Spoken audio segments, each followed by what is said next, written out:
बहुत समय पहले की बात है। पहाड़ों और हरियाली से घिरा एक छोटा सा नगर था, आशापुरी। यह नगर अपने सुंदर बागों, स्वच्छ गलियों और परिश्रमी लोगों के लिए दूर दूर तक प्रसिद्ध था। सुबह जैसे ही सूरज की पहली किरण पहाड़ों के पीछे से झांकती, पूरा नगर जीवन से भर उठता।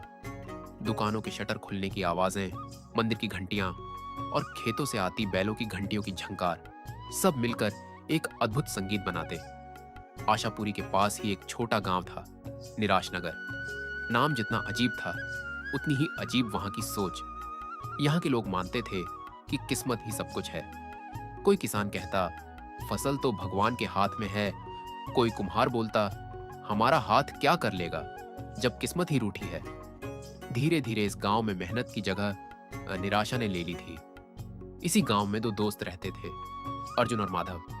दोनों बचपन के साथी, लेकिन स्वभाव में जमीन आसमान का फर्क। अर्जुन हमेशा कहता, अगर मैं मेहनत करूं तो असंभव भी संभव है, जबकि माधव का जवाब होता, भाई किस्मत नहीं साथ दे तो मेहनत बेकार है। अर्जुन दिन भर कुछ न कुछ करता रहता। कभी किसी की छप्पर की मरम्मत में मदद करता, कभी गांव के बच्चों को लकड़ी से खिलौने बनाना सिखाता। वहीं माधव दिन भर पीपल के पेड़ के नीचे बैठा रहता, कभी बीड़ी सुलगाता, कभी ताश के पत्तों में वक्त गवाता। एक दिन गांव में शोर मच गया। नगर से खबर आई कि राजा विराट देव ने राज्य में कौशल प्रतियोगिता आयोजित की है। घोषणा थी, जो व्यक्ति अपनी कला से दरबार को प्रभावित करेगा, उसे सोने की मुद्राएं और राजकीय सम्मान दिया जाएगा। गांव के चौपाल पर यह खबर सुनते ही अर्जुन की आंखों में चमक आ गई। वह बोला, माधव, यह हमारा मौका है। अगर हम मेहनत से कुछ बनाएं तो शायद राजा को पसंद आ जाए। माधव हंसा, अरे अर्जुन, वो तो बड़े शहरों के लोग हैं जो शाही दरबार में जाते हैं। हम गांव के लोग क्या करेंगे वहां? राजा हमें देखकर ही हंसेगा। अर्जुन शांत स्वर में बोला, माधव, कोशिश करने वाला कभी छोटा नहीं होता। जीत हार बात की बात है, पर कोशिश न करना सबसे बड़ी हार है। माधव ने सिर झुका लिया। ठीक है अर्जुन, तू कर ले, मैं नहीं जाऊंगा। मेरी किस्मत तो पहले ही फटी हुई है। अर्जुन ने उसी शाम से काम शुरू कर दिया। वह एक कुशल बढ़ई था। उसने तय किया कि वह लकड़ी से कुछ ऐसा बनाएगा जो किसी ने पहले न देखा हो। उसने पुराने शीशम के तनों को काटकर उनका आकार देना शुरू किया।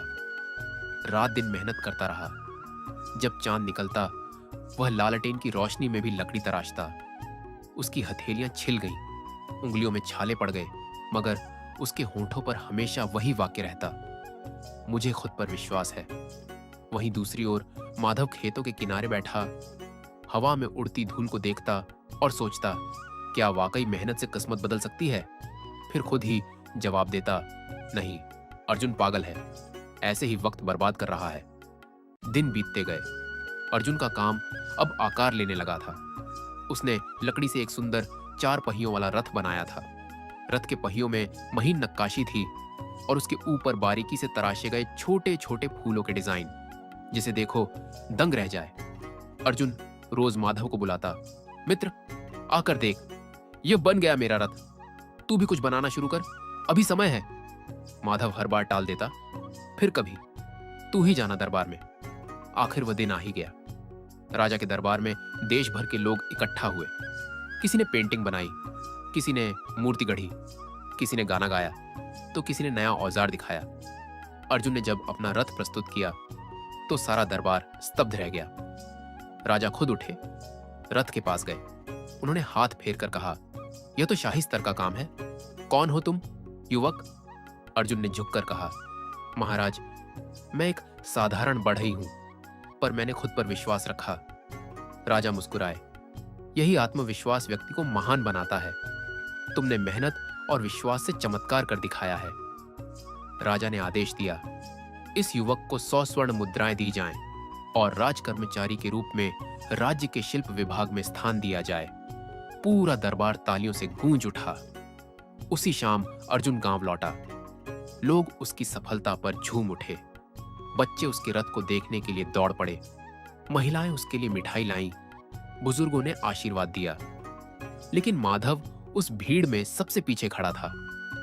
उसकी आंखों में ईर्ष्या नहीं, पछतावा था। रात को वह अर्जुन के घर गया। मित्र, उसने धीमे स्वर में कहा, मैं गलत था। मैंने खुद पर विश्वास नहीं किया।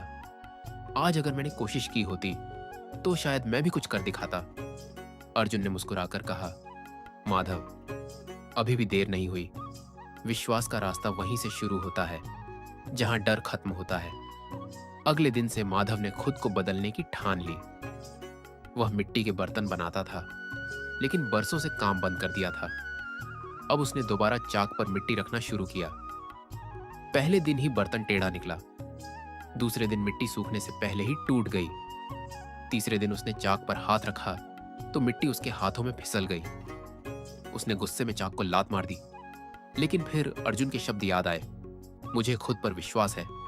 उसने मिट्टी उठाई, हाथ साफ किए और फिर कोशिश शुरू की। दिन बीतते गए। धीरे धीरे उसकी उंगलियों में वह लय लौट आई जो सालों पहले खो गई थी। अब उसके बनाए बर्तन गोल, चिकने और चमकदार बनने लगे। कई महीने बाद आशापुरी में मेला लगा। माधव ने भी अपने बर्तन वहां रखे, छोटे प्याले, दिए, घड़े और सुंदर रंगों से सजाए हुए कलश। लोग उन्हें देखकर रुक जाते। एक नगर व्यापारी ने सभी बर्तन खरीद लिए और कहा, तुम्हारा काम बहुत सुंदर है, चलो मेरे साथ, मैं तुम्हारे बर्तन शहर में बेचूंगा। माधव की आंखों में चमक आ गई। उसने अर्जुन की ओर देखा जो मेला देखने आया था। दोनों मुस्कुराए। बिना कुछ बोले दोनों की आंखें सब कह गईं। समय बीतता गया। माधव अब प्रसिद्ध कुम्हार बन चुका था। लोग दूर दूर से उसके बनाए बर्तन खरीदने आते। राजा के दरबार तक भी उसके हुनर की चर्चा पहुंची। एक दिन संदेश आया, माधव को राज दरबार में बुलाया जाता है। वह कांपते हुए पहुंचा। राजा ने कहा, हमने सुना है तुमने अपनी कला से न केवल खुद को बल्कि अपने गांव को भी बदल दिया। हमें गर्व है ऐसे नागरिकों पर। माधव ने विनम्रता से कहा, महाराज, यह सब एक मित्र के विश्वास की देन है। अगर उसने मुझ में उम्मीद न जगाई होती तो मैं आज भी उसी पेड़ के नीचे बैठा रहता। राजा मुस्कुराए। यही तो असली जीत है, खुद पर विश्वास रखना और दूसरों को भी जगाना। आत्मविश्वास वही दीपक है जो अंधेरे में भी रास्ता दिखाता है। किस्मत उसी का साथ देती है जो खुद पर भरोसा करता है। डर हार का पहला कदम है, लेकिन विश्वास हर सफलता की पहली सीढ़ी। यह कहानी आपके दिल को छू गई हो तो इसे अपने उन दोस्तों के साथ जरूर साझा करें जो खुद पर भरोसा करना भूल गए हैं। और याद रखिए, दुनिया में सबसे बड़ा जादू किसी ताबीज या किस्मत में नहीं, बल्कि आत्मविश्वास में छिपा होता है। मिलते हैं अगली ऐसी ही प्रेरणादायक कहानी सुनने के लिए। चैनल को सब्सक्राइब अवश्य करें। तब तक विश्वास बनाए रखिए, क्योंकि वही असली ताकत है।